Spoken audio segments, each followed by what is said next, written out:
Welcome to the channel. ಎಲ್ರಿಗೂ ನಮಸ್ಕಾರ. ಇವತ್ತಿನ ವಿಡಿಯೋದಲ್ಲಿ ಚಪಾತಿನ ನಾವು ಯಾವ ರೀತಿಯಾಗಿ ಅರ್ದ್ಬಿಟ್ಟು ಇಡ್ಬೋದು ಅಂತ ಹೇಳಿ ತೋರಿಸ್ಕೊಡ್ತಾ ಇದ್ದೀನಿ. ಸ್ಕಿಪ್ ಮಾಡದೆ ವಿಡಿಯೋನ ನೋಡಿ, ಏಕೆಂದರೆ ವಿಡಿಯೋ ಜಾಸ್ತಿ ಲೆಂತಿಯಾಗೂ ಕೂಡ ಇಲ್ಲ. ಸೊ ಬನ್ನಿ, ಇವಾಗ ನಾನು ಗೋಧಿ ಹಿಟ್ಟು ಮತ್ತು ಉಪ್ಪನ್ನು ಹಾಕಿ ಮಿಕ್ಸ್ ಮಾಡಿಕೊಂಡು ನಂತರ ಕೈಯಲ್ಲಿ ಕಲಿಸ್ಕೋಬೇಕಾಗತ್ತೆ. ಸ್ವಲ್ಪನೇ ನೀರು ಹಾಕ್ಕೊಂಡು ಕಲಿಸ್ಕೊಳ್ಳಿ, ಏಕೆಂದರೆ ತೆಳುವಾದರೆ ಮತ್ತೆ ಹಿಟ್ಟು ಹಾಕಬೇಕಾಗುತ್ತೆ. ಎಷ್ಟು ಬೇಕಷ್ಟು ಮಾಡ್ಕೊಳ್ಳೋದು ಒಳ್ಳೆಯದಲ್ವ. ಸೊ ಹಾಗಾಗಿ ಸ್ವಲ್ಪ ನೀರು ಹಾಕ್ಕೊಂಡು ಈ ರೀತಿಯಾಗಿ ನಿಧಾನವಾಗಿ ಕಲಿಸ್ಕೊಳ್ಳಿ.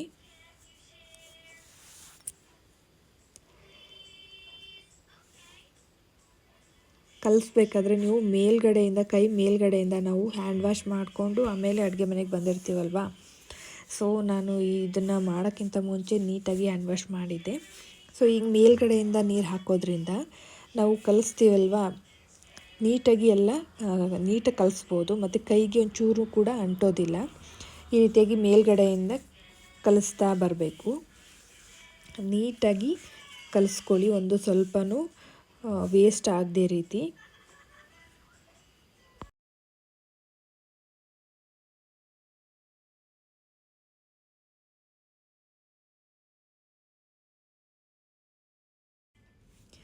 ಇದನ್ನು ನೀವು ಕಲಸಿ ಇಡೋ ಆಗಿಲ್ಲ, ಮತ್ತು ಅದಕ್ಕೆ ಮೊಸರಾಗಲಿ ಆಯಿಲ್ ಆಗಲಿ ಏನು ಹಾಕೋದು ಬೇಡ. ಜಸ್ಟ್ ಈ ಒಂದು ಕಲಸೋ ಅಂಥ ಮೆಥಡ್ನ ನೀವು ಕಲ್ತ್ಕೊಂಡ್ರಿ ಅಂದರೆ ಆಗಲೇ ಕಲಸಿ ಆಗಲೇ ಅರ್ದು ಆಗಲೇ ಬೇಯಿಸ್ಕೊಂಡು ತಿನ್ಬೋದು. ಮೇಯ್ನಾಗಿ ನಾವು ಕಲಸೋ ಅಂಥದ್ದನ್ನು ಇವಾಗ ನೋಡ್ತಾ ಇರ್ಬೋದು ನೀವು. ನೀಟಾಗಿ ನಾದಬೇಕಾಗತ್ತೆ. ಈ ರೀತಿ ನಮ್ಮ ಒಂದು ಸ್ಟ್ರೆಂತ್ನ ಬಿಟ್ಟು ನೀಟಾಗಿ ನಾದ್ಕೊಳ್ಳಿ, ಅಷ್ಟೇ ಸಾಕಾಗುತ್ತೆ. ನೀಟಾಗಿ ಒಂದು ನಿಮಿಷ ಅಥವಾ ಅರ್ಧ ನಿಮಿಷ ನೀಟಾಗಿ ನಾದ್ಕೊಂಡ್ರೆ ನಿಮಗೆ ಚೆನ್ನಾಗಿ ಒಳ್ಳೆ ನೆಂದಿರುವಂಥ ಹಿಟ್ಟು ಚೆನ್ನಾಗಿ ಸಿಗುತ್ತೆ ನಿಮಗೆ. ನೋಡ್ತಾ ಇರ್ಬೋದು ನೀವು, ಈ ರೀತಿಯಾಗಿ ಚೆನ್ನಾಗಿ ನಾದ್ಕೊಳ್ಳಿ. ನೋಡಿ, ಸ್ವಲ್ಪನೂ ಕೈಗೆ ಅಂಟಿಲ್ಲ ಮತ್ತು ತಟ್ಟೆಗೂ ಕೂಡ ಅಷ್ಟೊಂದೇನು ಅಂಟಿಲ್ಲ, ನೋಡ್ತಾ ಇರ್ಬೋದು.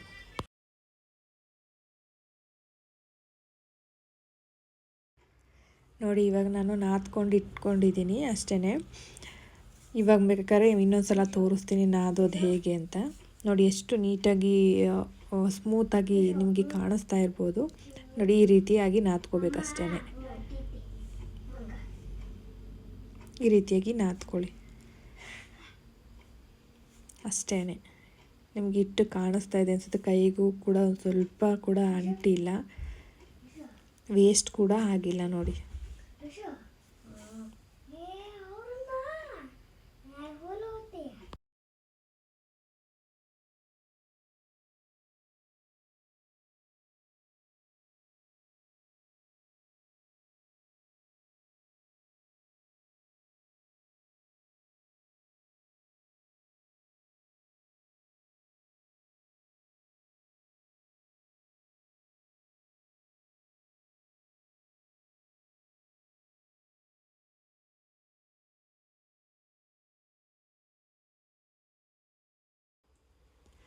ಇವಾಗ ಮೇಯ್ನ್ ನಮಗೆ ಅರ್ದಿಟ್ಟಿರ್ತೀವಲ್ವ, ಅದು ಒಂದಕ್ಕೊಂದು ಅಂಟದೇನೆ ಯಾವ ರೀತಿಯಾಗಿ ಅರಿಯೋದು, ಇದು ಮೇಯ್ನ್ ಟಿಪ್. ನಿಮಗೆ ತಿಳ್ಕೊಂಡ್ರೆ ನೀವು ಯಾವಾಗ ಬೇಕಾದರೂ ಅರ್ದಿಟ್ಬಿಟ್ಟು ಯಾವಾಗ ಬೇಕಾದ್ರೂ ಬೇಯಿಸ್ಕೊಂಡು ತಿನ್ಬೋದು.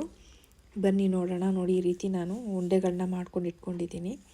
ಏಕೆಂದರೆ ಆವಾಗಲೇ ಬೇಯಿಸಿ ಆವಾಗಲೇ ಇದು ಮಾಡೋದ್ರಿಂದ ಅಲ್ಲೆಲ್ಲ ಗಲೀಜಾಗಿರುತ್ತೆ ಮತ್ತು ಒಂಥರ ಮೆಸ್ಸಿಯಾಗಿ ಇಟ್ಕೊಂಡು ತಿನ್ನೋಕ್ಕೊಂಥರ ಹಿಂಸೆ ಆಗುತ್ತೆ ಅಲ್ವಾ. ಸೊ ಹಾಗಾಗಿ ಇವಾಗ ನೋಡಿ, ನಾನು ಅರಲಿಕ್ಕೆ ಬಳಸಿರುವಂಥ ಹಿಟ್ಟು ಬಂದು ಗೋಧಿ ಹಿಟ್ಟಲ್ಲ.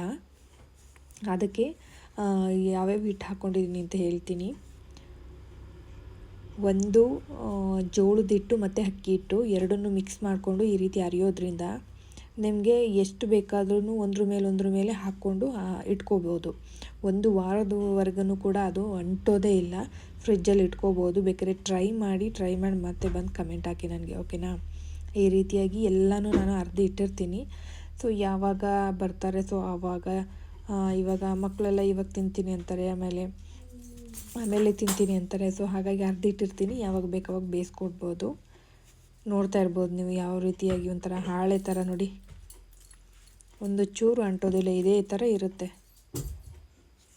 ನಿಮಗೆ ಈ ವಿಡಿಯೋದಿಂದ ಯೂಸ್ಫುಲ್ ಅನಿಸಿದ್ರೆ ಲೈಕ್ ಮಾಡಿ ಮತ್ತು ಸಬ್ಸ್ಕ್ರೈಬ್ ಮಾಡ್ಕೊಳ್ಳಿ. Thanks for watching.